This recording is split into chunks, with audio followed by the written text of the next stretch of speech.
Des détonations d'armes lourdes ont été entendues aux alentours des Saké ce samedi 11 février. Les forces armées de la RDC a pilonné depuis 12 heures les positions des rebelles du M23. Nous allons renvoyer l'ennemi d'où il est venu, a déclaré le lieutenant-colonel Njike Kaiko, qui est le porte-parole de l'armée au Nord Kivu. Comme annoncé dans nos précédentes éditions, le procès des militaires ayant occasionné le déplacement de la population de Saké, le verdict est tombé. 7 militaires commandos de la garde républicaine JR ont été condamnés à la peine de mort par le tribunal militaire garnison de Goma ce samedi 11 février à l'issue deux audiences à flagrance qui se sont tenues au commissariat de la police nationale congolaise de Saké dans les territoires de Massissi. Ces militaires de forces armées de l'Air des Congo sont accusés d'avoir sémé la panique dans la cité de Saké et Mubambiro, coups et blessures, dissipation de munitions de militaires, meurtre, la lâcheté devant l'ennemi le jeudi 9 février. Il s'agit des infractions conformément à l'article 57 du Code pénal militaire. Il s'agit des militaires suivants: Mondomo Jonathan, Maïssa Rodriguez, Kolotsi Tonton, Kayema Christian, Buntene Grégoire, Ndiwa Junior et Banga Mwabo Mutantinya. Rappelons que, suite aux balles crépitées par ces militaires, une panique générale a été observée l'avant-midi de ce même jeudi 9 février à Saké, dans les groupements Kamuronza en territoire de Massissi au Nord Kivu. Une situation qui était à la base d'un déplacement massif de la population de Kamuronza et quelques déplacés de guerre cantonnés dans les sites de Mushitingi. Ces habitants qui fuient aussi les affrontements entre les forces armées de la RDC et les terroristes du M23 craignaient pour une éventuelle entrée de ces terroristes dans la cité de Saké. Autre nouvelle, le chef d'État Félix Antoine Tshisekedi a, au cours de la 86e réunion du Conseil des ministres tenue le vendredi 10 février à la Cité de l'Union africaine, fait la restitution de sa participation au sommet extraordinaire de la Communauté d'Afrique de l'Est EAC qui s'est déroulé à Bujumbura. Invité par son homologue burundais Evariste Ndayishimiye, le président de la République Félix Antoine a pris part à ces assises qui avaient été consacrées à l'évolution de la situation sécuritaire dans l'Est de la RDC ainsi qu'à l'évaluation de la mise en œuvre de la feuille de route de Luanda signée le 23 novembre de l'année dernière dans les cadres du processus de Nairobi. Dans sa lecture du compte-rendu de la 86e réunion du Conseil des ministres, le porte-parole du gouvernement Patrick Muyaya a indiqué que, comme tous les participants, le président de la République a noté la non-observance de la feuille de route de Luanda par le M23 et de son mentor, le Rwanda, ce qui est à la base de la dégradation sécuritaire dans la province du Nord Kivu. Il a été révélé par ailleurs les pesanteurs fonctionnelles qui affectent la force régionale de la communauté d'Afrique de l'Est dans l'exécution de son mandat. À ce sujet, le président de la République a fait remarquer sans équivoque que le mandat conféré à cette force est offensif. Et c'est au terme de résolutions des conclaves des chefs d'État de la communauté d'Afrique de l'Est tenus à Nairobi en avril et juin 2022, ainsi que les communiqués finaux du mini-sommet de Luanda, a expliqué les ministres de la communication et médias. De ce fait, l'opérationnalisation de la force régionale devrait donc en principe ne pas s'écarter de la nature des termes du dit mandat. Il aurait donc dû s'en suivre, comme convenu, les désarmements forcés des terroristes du M23 par la dite force régionale à l'échéance du 15 janvier 2023, qui par ailleurs n'a pas été respectée. Consécutivement à la position de la République démocratique du Congo résumée par les communiqués du vice-premier ministre des Affaires étrangères, il est clair que seul le respect strict des résolutions sus-évoquées ainsi que les termes du mandat de la force régionale permettent de réaliser les conditions d'une paix durable et la confiance entre les États au sein de cette communauté régionale, a conclu Patrick Muyaya.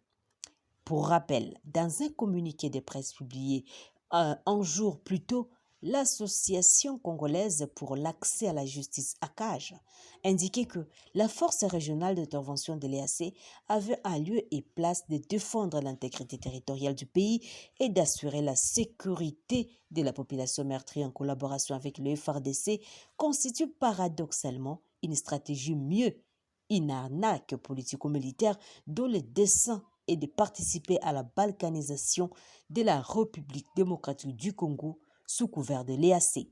Par conséquent, cette association dirigée par Georges Kapiamba avait appelé le gouvernement central à assurer le retrait sans délai des forces régionales d'intervention de l'EAC déployées en République démocratique du Congo, incapables de contenir l'activisme et l'avancée du M23. Que pourrait réellement faire l'Union des Comores une fois investie à la tête de la conférence des chefs d'État et du gouvernement de l'Union africaine pour aider la République démocratique du Congo de se tirer au mieux de la spirale des conflits armés dans sa partie orientale? Pour y répondre rigoureusement, il essaie d'avant tout de rappeler le pouvoir du président de cet organe de l'organisation panafricaine, de donner quelques indications des Comores, de rappeler la complexité du problème sécuritaire dans l'Est de la RDC. La présidence de cette organisation n'est pas un organe en tant que tel, créé par sa charte constitutive. C'est plutôt une institution établie de facto et incarnée par une personnalité politique particulière du continent, à savoir un chef d'État.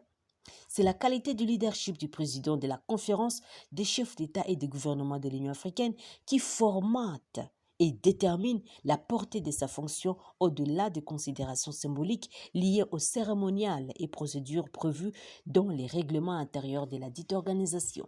Dès lors, il convient de relativiser le pouvoir du président de l'Union africaine dans la gestion et la résolution des problèmes du continent, d'autant plus que son mandat n'est qu'une année non renouvelable. Il lui serait plus qu'aisé d'impulser de réflexions stratégiques et surtout sur des sujets techniques comme la réforme institutionnelle et l'autonomisation de l'organe panafricain que de prendre en solo les initiatives politico-diplomatiques sur notamment des sujets opposant les États membres. Sur cette dernière question, le président qui est tenu d'agir dans un cadre non pas isolé, mais plutôt soumis aux dispositifs institutionnels et normatifs existants pour assurer la continuité de l'action de l'organisation, est tenu de mettre à contribution les autres organes, notamment les présidents de la commission. Celui-ci est l'expression de la permanence fonctionnelle de cette organisation intergouvernementale. Face à des conflits à impact régional, le président de la conférence est dans un rôle de diplomatie préventive consistant à éviter l'éclatement des conflits ouverts ou de créer des conditions de médiation pour en assurer la résolution. Ceci pourrait expliquer la désignation du président angolais pour tenter de rapprocher Kinshasa et Kigali. Si le rôle du président de la conférence de l'Union africaine était matériellement significatif, le chef de l'État de la RDC, qui a pris la tête de cette organisation en 2021, aurait très vite imposé la paix dans l'est de son propre pays. À l'observation, le président Félix Tshisekedi n'avait jadis pas pris d'initiative spécifique de résolution des problèmes sécuritaires dans la partie orientale du Congo démocratique. Il s'agit d'un État fragile, ainsi inscrit sur la liste de l'OCDE. L'archipel des Comores est régulièrement confronté à des catastrophes naturelles et des épidémies, attestant une faible capacité d'autonomie d'action du gouvernement comorien. Les secteurs de l'agriculture et des biodiversités sont les plus vulnérables. Entre-temps, le pays peine à ancrer sa stabilité politique. L'ancien chef d'état-major de l'armée comorienne, Azali Assoumani, l'actuel président du Comores et le futur président de la conférence de l'Union africaine est un vieux singe en rupture de banc et avec l'idéalisme. Auteur d'un coup d'État en 1999, qui en parle et il avoue, j'ai dit une chose et je fais le contraire, a-t-il confié à Jeune Afrique le 5 août 2022. Rangé par l'Union africaine sur la liste des pays de l'Afrique orientale, cet archipel comprend notamment des peuples sociologiquement proches d'autres États de cette terre africaine, tels que ceux du Kenya, de l'Ouganda et ainsi de suite. Il est possible que l'offre stratégique du président Félix Tshisekedi ait à sa récente visite aux Comores persuadé son homologue comorien de se passer des considérations sociologiques qui pourraient susciter dans son chef une perception de l'instabilité dans l'Est de la RDC qui semble partager les autres pays de la communauté d'Afrique de l'Est. Au tout dernier sommet extraordinaire des chefs d'État et des gouvernements de l'EAC à Bujumbura, il y aurait eu un front contre le président congolais. C'est eu égard à la déclaration finale de ces assises remise en cause un jour après par Kinshasa à travers un communiqué officiel.